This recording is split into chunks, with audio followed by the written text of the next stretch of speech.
Yeah, I'm ready. Dude, I'm so stoked. Let's go. Two of our favorite players about to duke it out. It's going to be FX DFW Sethlon versus Karna. Karna, the Houston transplant. And look at the posing in the background. Ryu teaming up with Lady Bowser. That's really cool. But no, it's going to be Sheik versus Roy. I remember when they last fought, Karna had a little bit of trouble at first adjusting to Roy and Sethlon as a player as well, but as the match continued, he just did a better job of really understanding how to play against Roy. And I'm pretty convinced that unless Sethlon has a whole new bag of tricks, this is going to be a bit of a stomp for our boy. I'm not going to lie. We'll see. We'll see what he can bring to the table. Sethlon's been putting in a lot of work. I've been watching his Twitter and just talking to him in general, and he's been going out to tournaments and he's just been feeling it out and trying to understand what needs to change, what adjustments need to be made from him transitioning from other Smash games. Oh yeah, I mean, he doesn't have nearly as many movement options and things like that. He just has to figure out a way to make it so that those great fundamentals that he has from his extensive background in fighting games is going to make it so that he can really make some waves in Smash 4. And the difference that you'll also see with his recovery is that with Roy, you can actually slam the stick towards the stage, and you get a lot more horizontal movement with it as opposed to Marth.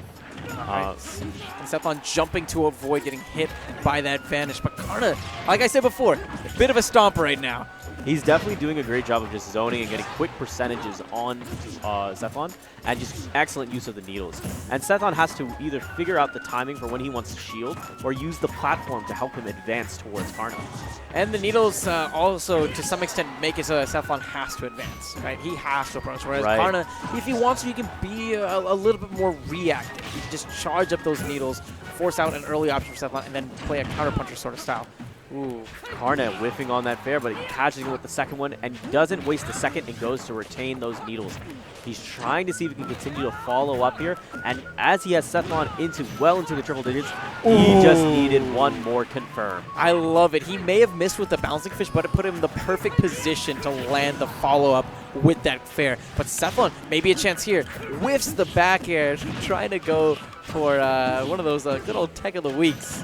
Oh, that was gorgeous. I've seen Karna do that a couple of times. He'll do like a wall jump and then do a bouncing fish right afterwards. It's so tricky. Sethlon avoids the grenade, but Karna once again right back on the offensive, having Sethlon at nearly 70% while still retaining his first life. And Sethlon walking straight towards him and then just camping his shield for a moment, trying to figure out what he wants to see from his opponents. Excellent jab, confirms into forward air, and that's going to be the stock. And now he's sitting at 67%. It's a bit of a lead that he has to fight against, but if anyone can do it, it's definitely Sethlon. Wow, what a conversion. Down throw into up smash. Already 40%, only a 27% differential. This is doable for Sethlon. This is definitely doable. Great back air, and that's one of those hits that just puts them back at a great static distance. Down tilts. Ooh, those jabs for anti-airs. How is Sethlon going to try to end the stock? No, we're back to neutral again. Sethlon is still on his punish game. And keep in mind, that forward smash from Roy is so strong. If he can get one good read on Karna, this could be the game. Oh, that's a good forward air. He has a couple options. He can go for the forward smash, or he can go for neutral B. Bouncing fish, definitely not going to be enough, especially where it landed. Wow, Sethlon has actually taken the lead in this game. Going in deep. Karna punishing perfectly with the back air. That was excellent. And that wasn't the knockdown drag out that we were talking about earlier. Instead, it comes down to last decisions there. It came down to that edge play. So what does that tell us? That tells us that things are at the beginning definitely swayed in Karna's favor. During the stocks, he does a good job of gathering needles, using great zoning tools, and trying to get quick, easy percentage on Sethlon. But towards the end, Sethlon had a great idea, kind of understood a bit more about what Karna was doing, and had some great adaptation. Yeah, it was one of those things to combat the needles. Instead of trying to jump over them and come in with aerials, he just shield, walk up, and just wait. He just wait for Karna to do something. And he got a lot of conversions, especially in the mid-game, just counterpunching more than anything else, just counterpunching.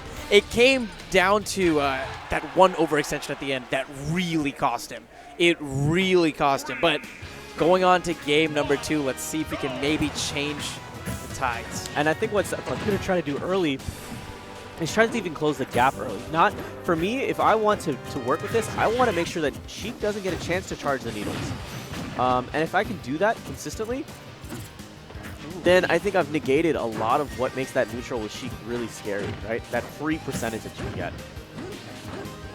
I like the way that Sethlon is spacing as well with whenever he lands with a shield. It's just outside of the grab range, and I think it's that range where Sethlon can see right when Karna decides to drop his shield and run in trying to get a grab. Sethlon, did he save the jump?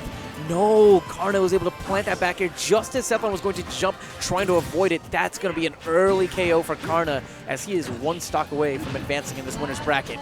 Bouncing Fish after the forward air, has some time, charges up those Neos, but Sethlon clipping with the Nair. No choices, using multiple fair hairs, and tries to use that knockback off of the Nair to set up for better positioning. Here's the grab and the follow-ups there.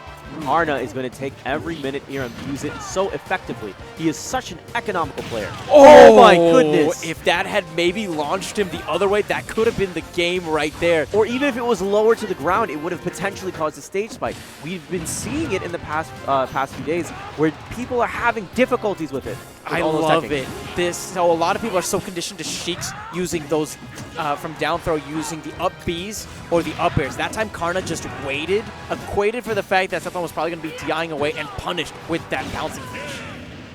Excellent play overall from Karna, taking that with an incredibly convincing 2-stock.